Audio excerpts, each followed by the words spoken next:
From the deepest recesses of our cosmic imagination, we have always pondered what lies beyond. What messages might drift to us from other stars, other worlds? For centuries, the idea of a visitor from interstellar space remained firmly in the realm of theory, a tantalizing whisper at the edge of our understanding. Yet, in our modern era, equipped with ever more sophisticated eyes, both earthbound and soaring high above our atmosphere, those whispers have begun to materialize. We are now not just imagining, but actively observing visitors from a realm utterly alien to our solar system. These objects are not merely celestial bodies. They are tangible emissaries, carrying untold secrets about the birthplaces of other suns, the exotic chemistry of other nebulae, and perhaps the very diversity of creation itself. The story of comets in human history is as old as civilization. From harbingers of doom to celestial wanderers, these icy visitors have captivated us. Edmund Halley, in the late 17th century, forever changed our perception, demonstrating that comets were not singular events, but periodic travelers governed by the same universal laws that held planets in their orbits. His prediction of the return of his comet was a triumph of Newtonian mechanics, solidifying our understanding of our own solar system. But the idea of objects truly foreign to our sun's gravitational embrace, objects originating from the vast interstellar void between stars, was a different beast entirely. It was a theoretical possibility, discussed by astronomers for decades, but lacked empirical evidence. Then, a few years ago, the universe delivered. First we saw Oumuamua, a peculiar, elongated object that zipped through our solar system, defying easy classification. Was it an asteroid? A comet without a discernible tail? Its rapid departure left us with more questions than answers. Shortly after, came Borisov, an unambiguous interstellar comet, behaving much more like the comets we knew, yet unmistakably from another star. These were fleeting glimpses, cosmic postcards delivered at incredible speeds. And now, we have another interstellar traveler, one that we are meticulously tracking and scrutinizing with every available instrument. C. 2023 A3, better known as Tsuchinshan Atlas. This comet, discovered independently by the Purple Mountain Observatory in China, Tsuchinshan, and the Atlas Survey System in South Africa, announced its arrival with a trajectory that screamed interstellar. Its hyperbolic path indicated that it was not gravitationally bound to our sun, but merely passing through on an epic journey across the galaxy. It represents an unprecedented opportunity, not just to observe time's interstellar object, but to study one in detail as it approaches its perihelion, its closest approach to our sun, when its icy heart will unleash its most spectacular display. Our most venerable orbiting observatory, the Hubble Space Telescope, has been on the case, revisiting Tsuchinshan Atlas multiple times. Hubble, perched above Earth's obscuring atmosphere, offers us unparalleled optical clarity, allowing us to peer at distant, faint objects with breathtaking precision. The images it has captured are not just pretty pictures, they are scientific data points, each pixel a clue in this cosmic detective story. Hubble's initial observations, made shortly after discovery, were crucial in establishing its cometary nature, dispelling early speculation that it might be something more exotic, perhaps even artificial.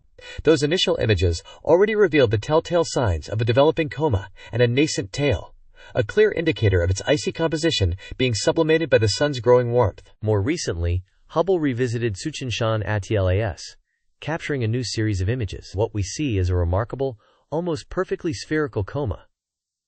The diffuse, gaseous atmosphere surrounding the cometary nucleus, with the nucleus itself appearing as a distinct point of light at its heart. These images are particularly valuable because they are helping scientists to precisely measure the size of the comet's nucleus, a crucial piece of information for understanding its composition and formation. Imagine attempting to photograph a small, dark rock, perhaps only a few kilometers in diameter, racing through space at over 200,000 kilometers per hour, from a distance of nearly 300 million kilometers away. Almost twice the Earth's distance from the Sun. It's an astronomical challenge of immense proportion. The Hubble engineers, in a testament to their ingenuity, had to program the telescope to precisely track the comet, allowing the background stars to streak into elongated trails, while the comet itself remained in sharp focus. This technical feat underscores the incredible precision required to capture such a fleeting and distant visitor. These contrasting observations, from July to November, allow us to track its evolving activity, its increasing outgassing as it warms, painting a dynamic portrait of this celestial wanderer. But Hubble isn't our only eye on this extraordinary visitor. In a stroke of incredible serendipity, the European Space Agency's Jupiter Icy Moons Explorer, or JUICE mission, found itself in a unique position to observe Suchinshan ATLAS. JUICE, as its name suggests, is on a long journey to Jupiter, where it will meticulously study the gas giant's icy moons, particularly Europa, Ganymede, and Callisto, in search of conditions potentially hospitable to life. It was never designed to study comets, especially not fast-moving interstellar ones. Yet, as Suchinshan ATLAS hurtled through the outer solar system, its path crossed JUICE's field of view. The JUICE team, recognizing this extraordinary opportunity, leveraged the spacecraft's navigation camera, the NavCam, to snap images of the comet. These images, though appearing rudimentary compared to Hubble's high-resolution shots, are profoundly significant. They provide a unique vantage point, a perspective from the very depths of our solar system, far removed from Earth's orbital plane. What JUICE's NavCam revealed, even with its more modest capabilities, were the distinct signatures of two cometary tails, a plasma, or ion, tail, and a dust tail.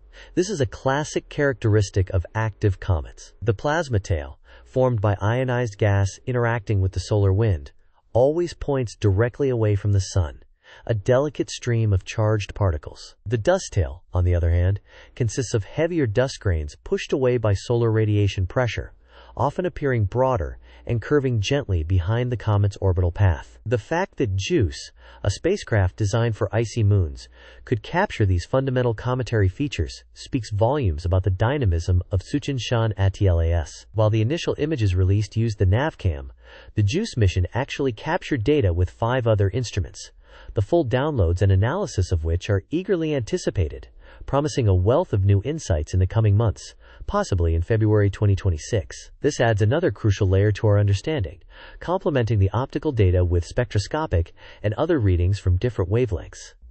Now, I understand that when we talk about images from spacecraft, expectations are often sky high, and sometimes the raw, unprocessed data can seem less spectacular than the polished, high-definition images we've grown accustomed to. So, if you found yourself wanting even more detail, more visual splendor, fear not, because the pursuit of knowledge is not confined to government agencies and massive space telescopes. It is a shared human endeavor, often led by dedicated individuals right here on Earth. Enter the world of advanced amateur astrophotography. While Hubble and JUICE offer their unparalleled perspectives, skilled astrophotographers on the ground, equipped with specialized telescopes and ingenious imaging techniques, can achieve truly astonishing results, especially for faint, diffuse objects like comets. I'm talking about individuals like Michael Yeager and Gerald Hyman, who have captured breathtaking images of Suchinshan ATLAS from their observatories. Their secret? Instead of a single, quick exposure, they take hundreds, sometimes thousands, of individual images, meticulously stacking and processing them to bring out the faintest details. This cumulative approach allows them to detect light that would otherwise be lost in the noise, revealing structures that even professional observatories might struggle with for certain types of observations. And what did their images reveal? A stunning, almost artistic representation of the comet's tail, appearing contorted and twisted, like a celestial ribbon dancing through space. This isn't some anomalous maneuver or alien technology. It's a beautiful demonstration of basic physics. We know that Suchinshan ATLAS has a rotation period of approximately 16.6 hours as it spins, and as solar radiation and the solar wind blast material off its surface, that material is expelled in a spiraling pattern. Imagine a rotating sprinkler expelling water. The streams form a helix. The comet's rotation, combined with its rapid transit at 200,000 kilometers per hour, paints this magnificent, twisting tail across the canvas of space. It's a signature, a fingerprint of its internal dynamics, visible only through the patient, cumulative efforts of ground-based observations. The lesson here is not about competition, but about complementarity. No single instrument, no one vantage point, can provide the full picture. Hubble gives us unparalleled sharpness and resolution from Earth orbit. JUICE provides a unique, in situ perspective from the outer solar system, and ground-based observers, with their specialized equipment and dedication, can capture the intricate, extended structures of cometary tails that might be too diffuse or too large for space telescopes to fully encompass in a single field of view. All these datasets, all these images, will be meticulously integrated and analyzed by scientists worldwide. The goal is not to find a single, definitive, best image, but to build the most comprehensive, multidimensional characterization of this interstellar visitor possible. And what are we hoping to characterize? Not just its size and rotation, but its chemical composition. Early analyses hinted at differences in its chemistry compared to comets born in our own solar system. This is where the true deep dive begins.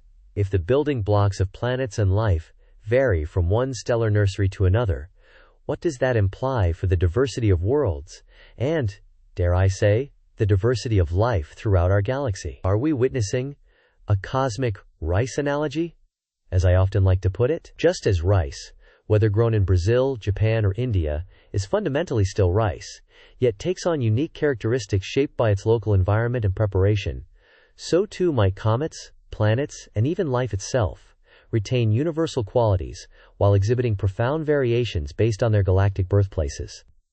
Tsuchinshan ATLAS isn't an alien spaceship, that much is clear, but its very nature as an interstellar comet makes it far more fascinating than any imagined craft. It's a pristine sample, a time capsule from another star system, carrying chemical signatures that could unveil the conditions under which other stars and their planetary systems were born. It forces us to broaden our understanding of cosmic chemistry, to consider the full tapestry of elements and compounds available for celestial construction across the galaxy. This knowledge doesn't just expand our understanding of the universe. It refines our understanding of ourselves, our own solar system, and the unique conditions that led to our existence. Hubble will continue its vigil. JUICE will continue its journey, sending back more data as it comes online. And dedicated observers on Earth will keep their telescopes pointed at this magnificent interloper. We are witnessing a moment of profound scientific opportunity, a chance to truly touch, albeit remotely, another corner of the cosmos. The universe is sending us messengers, not in bottles, but in comets. Icy, luminous envoys from beyond our sun's domain, inviting us to contemplate the unimaginable richness and diversity of creations. That's it for today. If you enjoyed this deep dive, hit that subscribe button, stay curious, and keep your eyes on the skies. I'll see you in the next one.